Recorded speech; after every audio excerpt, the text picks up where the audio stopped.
ক্ষমতা আমরা অনেকেই মনে করি এটা সম্মান, মর্যাদা, বড় হওয়ার প্রতীক। কিন্তু রাসূলুল্লাহ সাল্লাল্লাহু আলাইহি ওয়াসাল্লাম কি বলেছেন জানেন?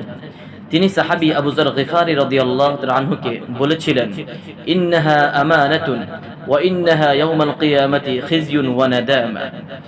ক্ষমতা একটি আমানত, কিয়ামতের দিন এটা হবে লাঞ্ছনা ও অনুতাপের কারণ, তবে সে ব্যক্তি ছাড়া যে এর হক আদায় করেছে।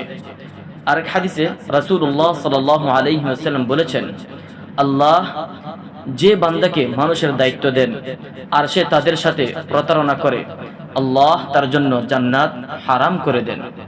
ভাবুন, যে ক্ষমতা দুনিয়ার সম্মান দেয় সেটাই আখিরাতে লাঞ্ছনার কারণ হতে পারে। ক্ষমতা মানে দাপট নয়, ক্ষমতা মানে ন্যায় বিচার। ক্ষমতা মানে বড় চেয়ার নয়, বড় দায়িত্ব। ক্ষমতা মানে সুবিধা নয়, কিয়ামতের কঠিন হিসাব। আজ আমরা ক্ষমতা চাই, কিন্তু ভেবেছি কি সেই ক্ষমতার হিসাব দিতে হবে আল্লাহর সামনে? ক্ষমতা যদি ন্যায় প্রতিষ্ঠা করে তা জান্নাতের পথ, আর যদি জুলুম করে তা ধ্বংসের কারণ।